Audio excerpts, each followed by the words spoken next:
Hello and welcome to Creativity Uncovered.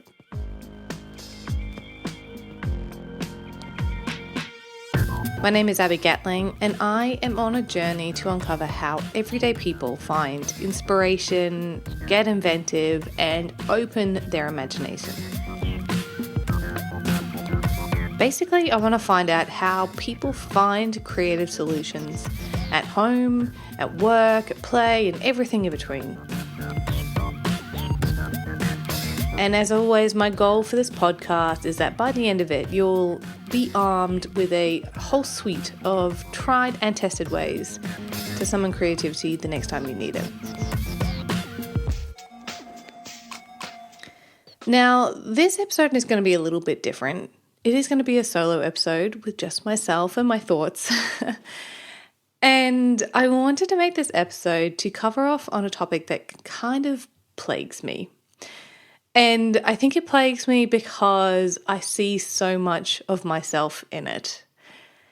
And that is when people paint so well, but then they, completely deny being an artist. When people sing beautifully, but then they never claim to be a singer. And when someone's DIYs are just absolutely amazing, yet they still say they aren't handy. My basic frustration is when people feel like they just aren't good enough at something to be able to call themselves a master of their craft.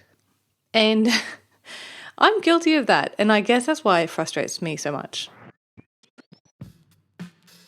I was watching a webinar the other day and the psychiatrist Carl Jung was brought up.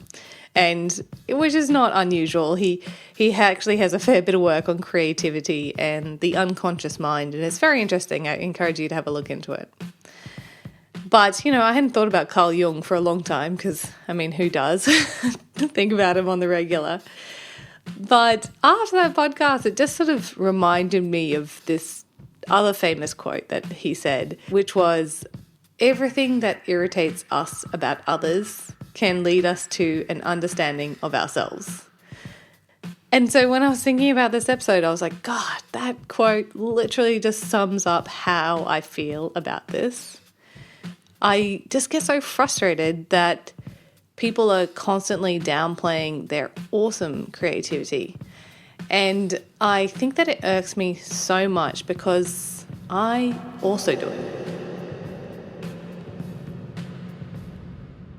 So, story time. I got asked to be a guest on a podcast last year to talk about marketing. And the thought of it absolutely terrified me.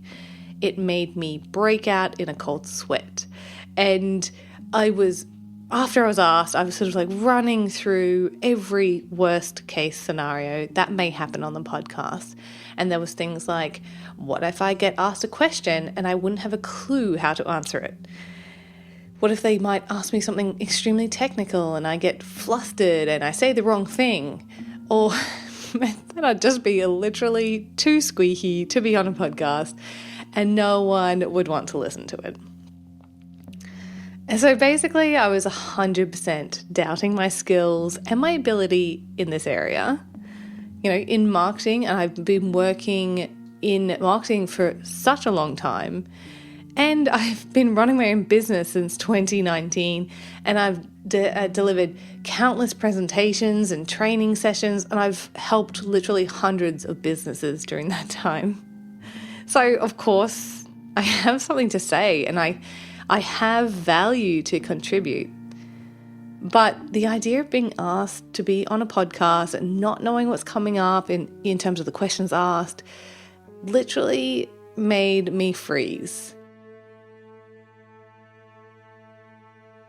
And I'm sorry to say that I really hummed and I ha'd over the whole thing, and I was really tardy in getting back to the person who asked me.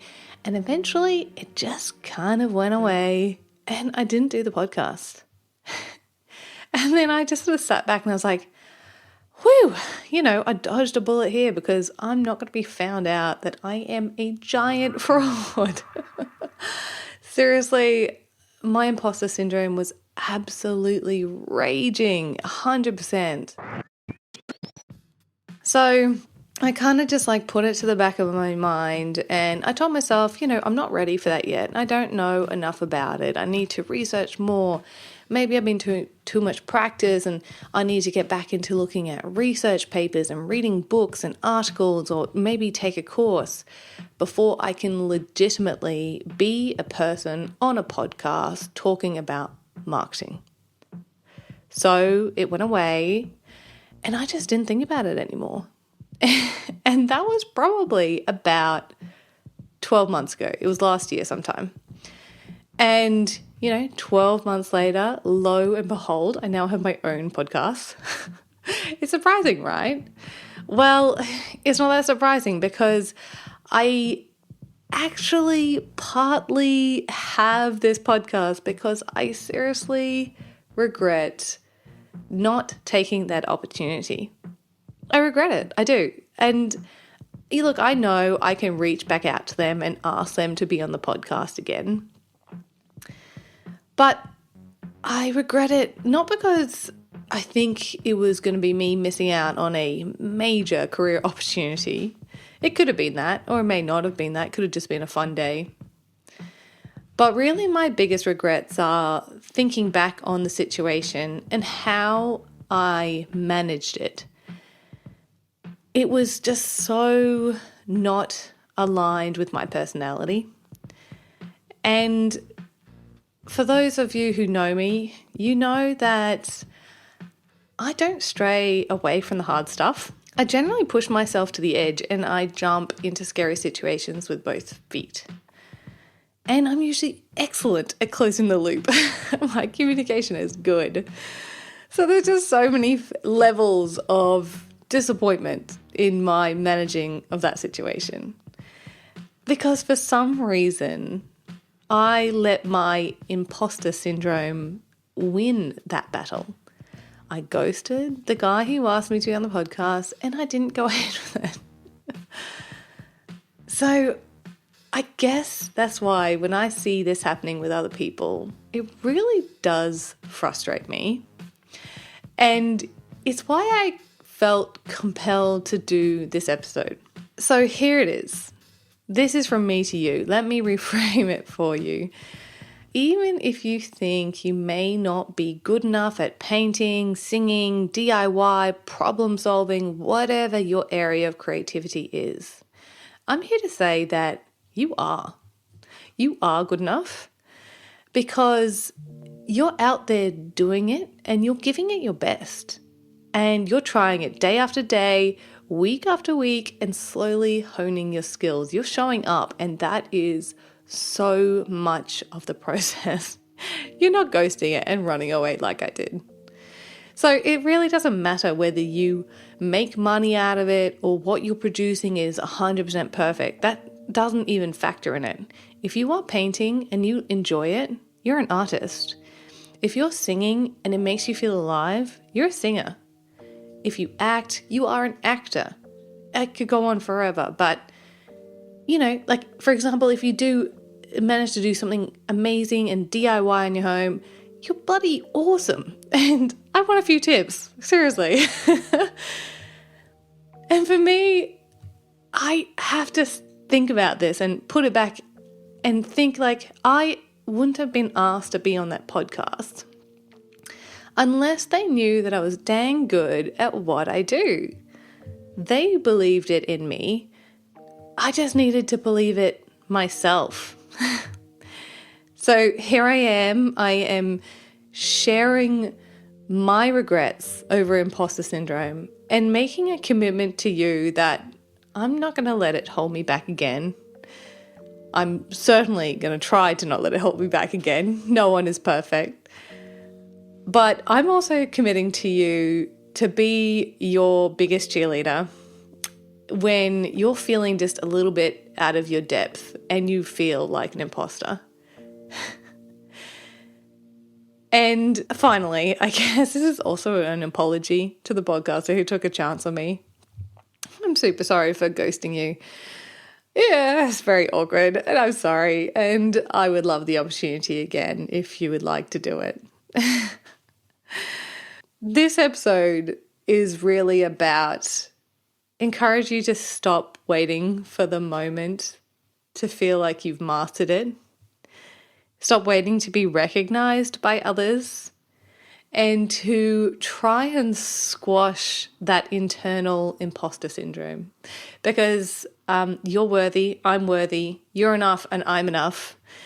And if you ever need a reminder to know that, absolutely call me up and I will drill it into you. I've learned my lesson and I'm on a mission to help others break through it as well. So that's it. That's my take on imposter syndrome and sharing my dirty little secret. Thank you so much for everyone who has tuned in to listen to Creativity Uncovered today. I hope that this episode has inspired you and given you a bit of confidence. And as always, I hope that it helps you summon creativity the next time you need it. Take care.